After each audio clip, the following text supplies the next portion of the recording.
Hey everyone, welcome to our second to last video of our Halloween countdown. I've been having a lot of fun doing these Halloween plan with me's. I wake up every morning around 4 and I'm like, okay, I gotta go. I gotta go film. So I really have been enjoying the routine. So for this video, I am planning like memory planning, but I am using a Halloween kit. Although, also I am memory planning for like the first week of October when I was in Japan. I also printed a lot of photos, and generally I use Halloween kits like all of October, probably starting like the end of September, so it's still fitting. It's going to look kind of funny with Scooby-Doo in my Japan photos, but I thought it came out really cute. It had kind of like a scrapbooky feel to it, which I really loved. I love that kind of style and look, especially in memory planning, because you are essentially doing a scrapbook of your memories of the week. And for pre-planning the week, I like using less stickers and more pen to have it more minimal because I'm writing down more of my to-dos and what I need to get done. But this spread is definitely just a true memory planning spread. And it was so much fun. It's a lot of fun because I have to think less of what I need to get done for the week. Basically, how to execute all my goals and to-dos. However, for memory planning, I'm just filling out what I already did that day, so it's a lot easier. On Sunday, I went to an omakase, which is kind of a course meal, and I did it for sushi. There are omakase for meat as well, but I think it's more well known that it's for sushi, well, especially in Japan. And I went to a fish market. I can't pronounce it. You have to watch my vlog to see where I went. And I also used the sushi sticker from the Coffee Monsters Co. I remembered that I had a sushi doodle and I got so excited because it would be perfect to use in that area. So I printed out my photos on just regular matte sticker paper. It just makes it easier, and I put cut lines to make it the same size as these full boxes. And then anything else that I want cut out, I'm just using my sticker. So I got this really good I don't know what to call it. Like, it was just a boba tea kind of, but it wasn't boba at the bottom, which actually I have to tell you guys, I don't like boba. I like bubble tea drinks, but I don't love the boba at the bottom. I like it initially, but it gets so soggy and starts kind of like all melting together at the end. It's just like not my favorite. And surprisingly, there are not a lot of boba drinks in Japan. There were more mochi drinks. So there is mochi at the bottom instead of boba, and oh my gosh, it was probably like the most delicious drink I've ever had. It's so sweet, and then you get mochi at the bottom. And I ate it all so fast that I don't even think it had time to melt, but melted mochi is so much better than like melted tapioca pearls. I don't know. And I never even had mochi at the bottom as a drink. It's not really a thing here, even though there are so many bubble tea places where I live and also in California. So I don't know, they should bring that here. And then I also went to Sanrio Pearl Land. I had so much fun. It was seriously a dream come true, just to go to a theme park of everything Sanrio.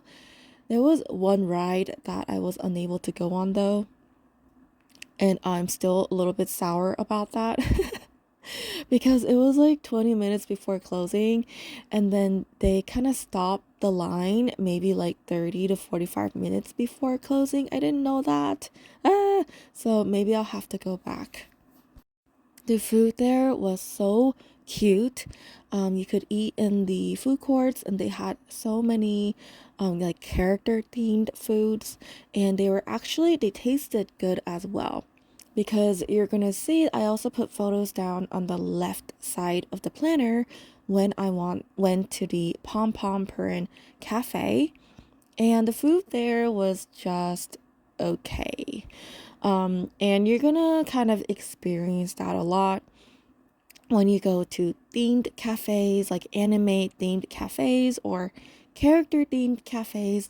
The food is not the best in the world, but it's just cute. You kind of really just go for the aesthetics and the experience. However, the food at Puroland was so delicious. I got a Kuromi themed curry and a Hello Kitty themed ramen, and it was so delicious. So yeah, I got a drink and a banana float at the Pom Pom Purin Cafe. The drink was pretty good. It's just a little bit pricier than normal, obviously, because it is themed. Oh, and I'm using double-sided tape because the ends of the washi was sticking up a little bit because I cut it in a way where it was skinnier and tapered out, and then the sticker was not sticking on top of the washi. Daphne and Velma's feet. So I put some double sided tape on top, so it fixed that problem. It was really cute at Pearland because Japan actually goes pretty hard for Halloween.